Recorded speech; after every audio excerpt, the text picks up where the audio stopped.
वाले होते हैं तो भरपूर हो जाते हैं, जब लेने वाले होते हैं तो खाली हो जाते हैं। स्वास्तिक बनाते हैं, चलो मन में स्वास्तिक बनाओ, वो भी स्वास्तिक कैसा है दिखने में। ये स्वास्तिक का मीनिंग है स्व का अस्तित्व, माय आइडेंटिटी। स्वास्तिक 4 भाग हैं, तो हम 4 भाग बनाते हैं, उसके बाद बिंदी लगाते हैं। लगाओ बिंदी, पहले कहाँ लगती है बिंदी? इधर, फिर उसके बाद बिंदी कहाँ लगती है? इधर, फिर बिंदी कहाँ लगती है? इधर, फिर बिंदी लगती है इधर। ये बिंदी मैं आत्मा हूं।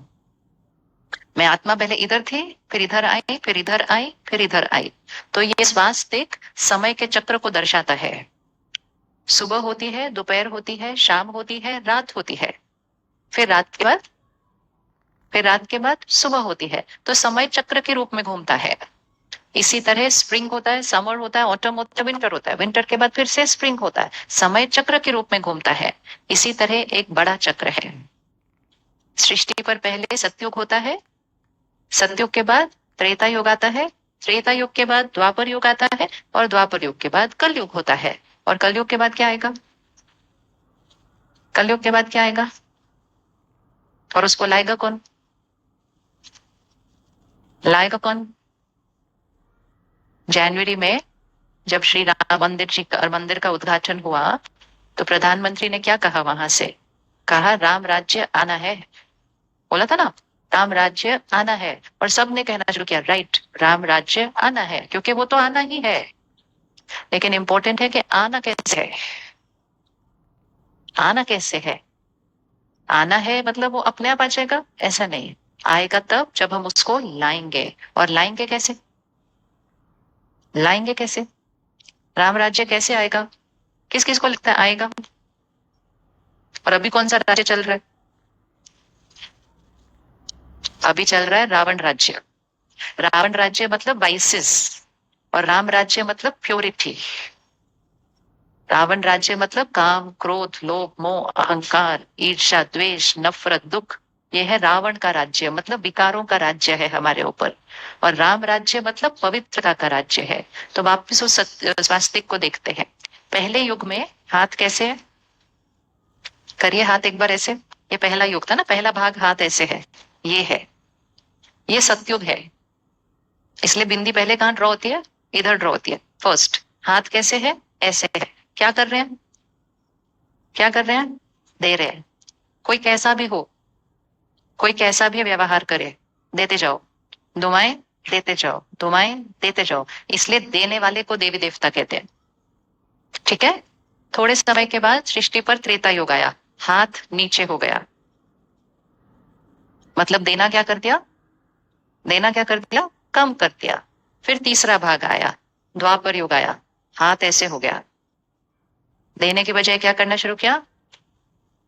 तो सतयुग में आत्मा रूपी बैटरी फुल, मतलब 16 कला संपन्न, संपूर्ण निर्विकारी, मर्यादा पुरुषोत्तम, अहिंसा परमो धर्म। आत्मा शरीर लेती है, क्योंकि आत्मा परफेक्ट होती है तो शरीर भी कैसा होगा? परफेक्ट होता है। इसलिए देवी देवताओं का शरीर निरोगी कंचन काया।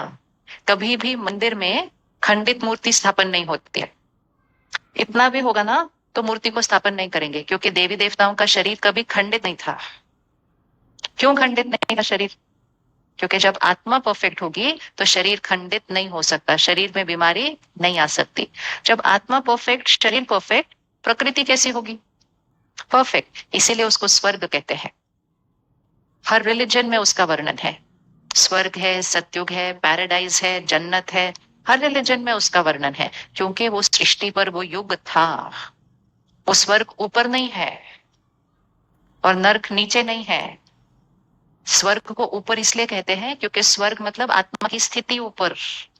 नर्क को नीचे इसलिए कहते हैं क्योंकि कलयुग मतलब आत्मा की स्थिति नीचे। तो ऊपर और नीचे फिजिकली नहीं, ऊपर और नीचे स्थिति में। स्थिति ऊपर गई सतयुग, स्थिति नीचे गई कलयुग।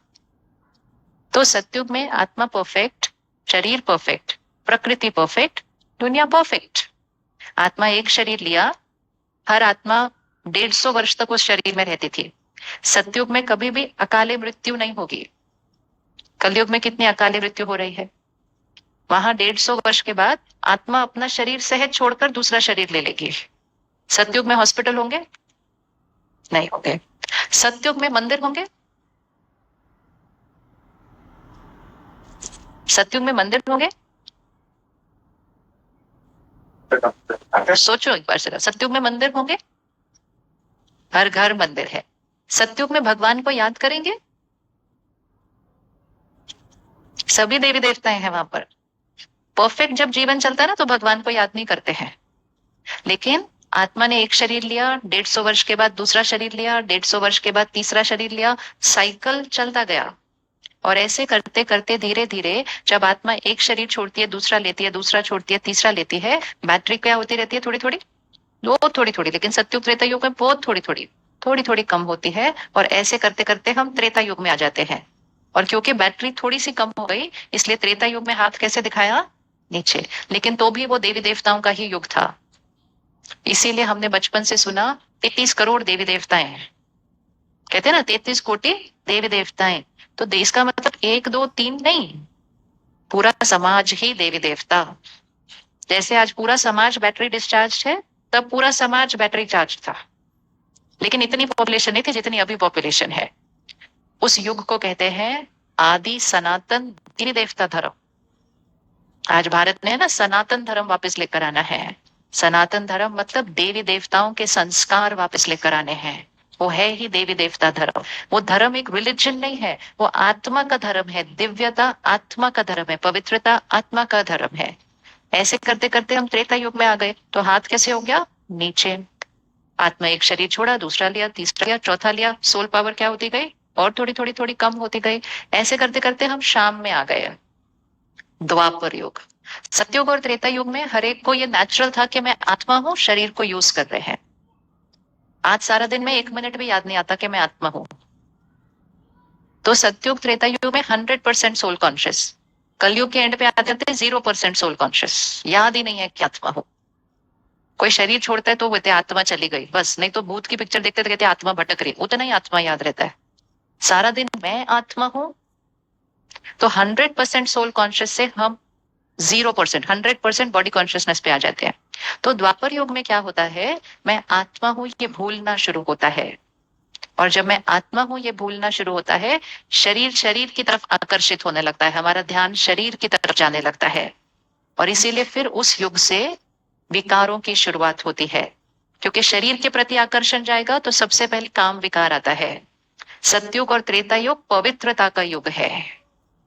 सतयुग और त्रेता युग में संकल्प शक्ति से बच्चे का जन्म होता है। प्योरिटी, काम विकार नहीं होता सतयुग त्रेता युग में। लेकिन द्वापर युग से वो शुरू होता है, क्योंकि आत्मा की शक्ति क्या हो गई? घट गई। और फिर जब आत्मा की शक्ति घटती है, काम विकार आता है, तो और विकार भी आने लगते हैं। क्रोध आता है, लोभ आता है। लेकिन वैसे नहीं है जैसे अभी आता है, इतना इतना। जैसे 99 बुखार कितना होता है? इतना। तो वो द्वापर युग इतना शुरू होता है, सिर्फ थोड़ा सा विकार। लेकिन जैसे ही थोड़े से विकार आत्मा में आने शुरू होते हैं, तो थोड़ा सा दुख अनुभव होता है। और जब ऐसा होता है तो समाज क्या होने लगता है? थोड़ा सा बिखरने लगता है। और इसीलिए उस समय फिर उस घर मुक्ति धाम से आत्मा ये सृष्टि पर आती है, जो आकर हमें फिर से ज्ञान देती है। क्या देती है? मैं आत्मा हूँ, परमात्मा एक है, हम सब परिवार हैं, शांति हमारा धर्म है, सुख और प्यार हमारा धर्म है। तो एक एक प्रॉफिट सृष्टि पर आता है द्वापर युग से। वो धर्म स्थापन करने नहीं आए। कौन कौन आया द्वापर युग से सृष्टि पर? कौन कौन आया द्वापर युग से सृष्टि पर? देवी देवता नहीं। देवी देवता सतयुग में, प्रॉफिट, एक एक रिलीजन, जिसको हम आज रिलीजन कहते हैं। तो मोहम्मद, इब्राहिम, जीसस क्राइस्ट, गौतम बुद्ध, महावीर, हर एक की उंगली कैसे आई?